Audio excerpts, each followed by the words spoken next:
اور یہ کیفیت ہو جائے جو اللہ تعالیٰ نے فرمایا کہ انما المؤمنون الذین اذا ذکر اللہ، اہل ایمان تو وہ ہیں جب اللہ کی یاد انہیں دلائی جاتی ہے نا، وجلت قلوبہم، ان کے دل کانپ اٹھتے ہیں، وَإِذَا تُلِيَتْ عَلَيْهِمْ آیَاتُهُ، اور جب ان کے سامنے آیات تلاوت کی جاتی ہیں، زادتہم ایمانا، ان کا ایمان بڑھنا شروع ہو جاتا ہے، وَعَلَىٰ رَبِّهِمْ يَتَوَكَّلُونَ، اور یہ تو سب سے مشکل چیز ہے، ہر معاملے میں وہ اللہ ہی پر توکل کرتے ہیں۔ توکل سے مراد یہ کہ اپنی ایفرٹ پٹ کرنے کے بعد یہ نہیں سمجھتے کہ جو میں چاہوں گا وہ ہوگا، بلکہ وہ کہیں کہ یہ ہم نے اپنی ایفرٹ پٹ کی، اب اللہ کی مرضی۔ جو سیدنا علی کا قول ہے کہ میں نے اپنے ارادوں کے ٹوٹنے سے اللہ کو پہچانا ہے، کہ پوری ایفرٹ پٹ کرنے کے بعد بھی رزلٹ خلاف نکل آئے تو سمجھ لیں کہ اللہ کی مرضی اس میں نہیں ہے، چاہے وہ چیز آپ کو نقصان بھی پہنچا رہی ہے، وہ آپ کی آزمائش ہے، ظاہر ہے، آزمانا تو ہے اللہ نے۔ وَلَنَبْلُوَنَّكُمْ بِشَيْءٍ مِّنَ الْخَوْفِ وَالْجُوعِ وَنَقْصٍ مِّنَ الْأَمْوَالِ وَالْأَنفُسِ وَالثَّمَرَاتِ الَّذِينَ يُقِيمُونَ الصَّلَاةَ، یہ لوگ وہ ہیں جو نماز کو قائم رکھتے ہیں، خالی نماز پڑھتے نہیں ہیں، نماز قائم کی ہوئی ہے، جیسے وضو قائم، مسلسل نماز مسلسل قائم۔ مسجد میں تو نماز صرف ادا ہو رہی ہوتی ہے، قائم ہر وقت رہنی چاہیے، یعنی نماز میں جو اللہ سے عہد کیا ہے وہ بعد میں قائم رہے۔ یہ نہیں ہے کہ نماز پڑھنے کے بعد، فجر کی نماز پڑھنے کے بعد کسی دربار پہ پہنچ گئے مانگنے کے لیے، ابھی تو آپ عہد کر کے آئے تھے نماز میں ایاک نعبد و ایاک نستعین، باہر نکلتے ہی عہد توڑ دیا۔ نماز میں تو آپ اللہ تعالیٰ کے ساتھ اخلاص اپنا شو کر کے آئے، اور باہر نکلتے ہی آپ نے کاروبار میں ڈنڈی مارنا شروع کر دی، حقوق العباد میں گھپلا کرنا شروع کر دیا، تو کیا پھر اس پہ عمل کیا؟ تو یہ نماز قائم کرنا یہ ہے۔ وَمِمَّا رَزَقْنَاهُمْ يُنْفِقُونَ، اور وہ خرچ کرتے ہیں اللہ کی راہ میں اس میں سے جو ہم نے انہیں دیا ہے، یعنی دیا اللہ نے ہوا ہے۔ اللہ اپنا دیا ہوا مال جب اسی کی راہ میں خرچ کیا جاتا ہے تو اللہ تعالیٰ خوش ہوتا ہے کہ میں نے جو اسے مال دیا تھا اس نے میری راہ میں خرچ کیا، حالانکہ یہ کوئی کمال تو نہیں ہونا چاہیے، دیے اس نے تھا، لیکن یہ اللہ تعالیٰ کی قدردانی اس لیول کی ہے کہ سورہ البقرہ میں تو اللہ نے کہا کہ یہ قرض حسنہ ہے مجھ پر، دیا اس نے ہے۔ جب آپ اس کی راہ میں خرچ کرتے ہیں تو اللہ تعالیٰ کہتا ہے جو تم نے میری راہ میں خرچ کیا یہ تم نے مجھے قرض دیا ہے، اور اس قرض کا بدلہ میں آخرت میں 700 گنا، بلکہ بعض کے لیے اس سے بھی بڑھ کر لوٹاؤں گا۔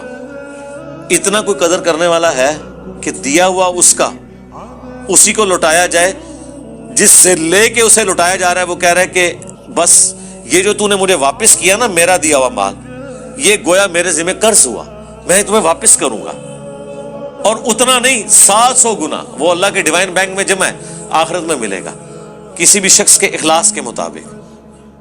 تو یہ اللہ ہی کی قدر دانی ہے، اللہ ہی اس طرح کا قدر فرمانے والا ہے۔ سبحان اللہ و بحمدہ، سبحان اللہ العظیم، عدد خلقہ ورضا نفسہ وزنۃ عرشہ ومداد کلماتہ، اولئک ہم المؤمنون حقا، ایسے لوگ پھر کٹر قسم کے مسلمان ہیں۔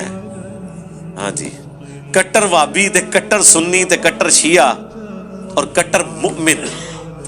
کٹر مؤمن، سچے مؤمن اپنے دعوے میں ایسے ہیں اہل ایمان جن میں یہ خوبیاں ہوں۔ نمبر 1، جب اللہ کا ذکر ان کے سامنے ہو ان کے دل کانپ اٹھے، آیات پڑھی جائیں تو ان کا ایمان بڑھنا شروع ہو جائے، اور توکل کریں اللہ کے اوپر، اور نماز کو قائم رکھیں، اور اللہ کی راہ میں خرچ کریں۔ یہ جو خرچ کرنے والا معاملہ ہے نا، یہ سب سے مشکل ہے۔ زبانی جمع خرچ، کسی کے ساتھ اپنا اخلاص شو کرنا، یہ بڑا آسان ہے۔ مال خرچ کرنا، جیب ڈھیلی کرنا، اس وقت پتا چلتا ہے کہ آپ کتنی کمٹمنٹ رکھتے ہیں۔ سب سے مشکل ہی مال ہے۔ مجھے اشفاق احمد صاحب کا وہ جملہ یاد آ گیا منچلے کے سودے میں، تو جب وہ اس کا وہ جو ہیرو ہے نا ارشاد، وہ جب اپنے اسٹوڈنٹس سے بات کر رہا ہوتا ہے نا، تو اس دوران وہ کہتا ہے کہ یہ جو میں تمہیں ٹائم دے رہا ہوں نا، یہ میں اپنی زندگی تمہیں دے رہا ہوں۔ اگر میں تم پہ کوئی مال خرچ کر رہا ہوں تو یہ میں اپنی زندگی تم پہ خرچ کر رہا ہوں۔ کیوں؟ مال کیسے کمایا جاتا ہے؟ زندگی خرچ کر کے۔ اپنا ٹائم، تن من دھن لگاتے ہیں نا، کمٹمنٹ پوری کرتے ہیں تو پھر آپ مال کماتے ہیں نا۔ تو جب آپ کسی کو مال دے رہے ہیں گویا آپ اپنی زندگی اس کو دے رہے ہیں، کیونکہ زندگی کا ایک حصہ لگا کے آپ نے وہ مال کمایا ہوا ہے۔ اسی طریقے سے جب آپ کسی کو ٹائم دے رہے ہیں تو آپ اپنی زندگی اس کے ساتھ شیئر کر رہے ہیں۔ یہی تو اللہ نے قرآن میں کہا ہے لن تنالوا البر حتی تنفقوا مما تحبون، تم نیکی کے اعلیٰ ترین درجے کو ہرگز نہیں پہنچ سکتے جب تک کہ اپنی پسندیدہ چیز اللہ کے حضور خیرات نہ کر دو۔ یہ چوتھے پارے کی پہلی آیت ہے۔ میں 40-50 منٹ میں نے قرآن کلاس میں اس پہ گفتگو کی تھی۔ انسان کی زندگی میں سب سے قیمتی چیز اس کی جوانی ہے، جب سارے اعضاء سلامت ہوں۔ جب آپ آہستہ آہستہ اگلی عمروں میں جانا شروع ہوں گے 40+ تو عمر 40 تے جان کالی، یہ پنجابی میں محاورہ ہے کہ جیسے ہی عمر 40 ہوئی جان کے اوپر افتادیں ٹوٹنی شروع ہو گئی۔ ایک ایک کر کے آپ کو آئے دن خبر ملے گی اب میری نظر کمزور ہونا شروع ہو گئی ہے۔ وہ ساروں کی ہوتی ہے 40 کے بعد، یہ نیچرل چیز ہے۔ پھر کسی کو خبر ملے گی کہ جی اس کے جو ہے وہ گردے صحیح کام نہیں کر رہے، کسی کو خبر ملے گی کہ اس کا کولیسٹرول بڑھ گیا ہے، کسی کو کوئی خبر ملے گی۔ آہستہ آہستہ یہ خبریں جمع ہوتی اتنی خبریں ہوں گی کہ ایک دن آپ کی اپنی خبر آ جائے گی کہ ہاں جی کام ہو گیا ہے، اینڈ لگ گیا بندہ، ٹھیک ہے نا۔ تو یہ ایک معاملہ اس طریقے سے چلتا رہتا ہے۔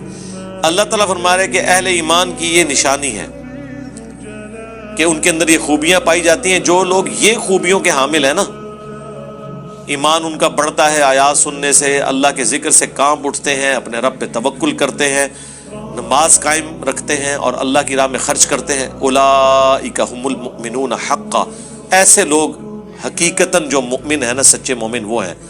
لہم درجات عند ربہم، ان کے لیے ہیں ان کے رب کے حضور درجات، و مغفرہ اور مغفرت، و رزق کریم اور باعزت روزی۔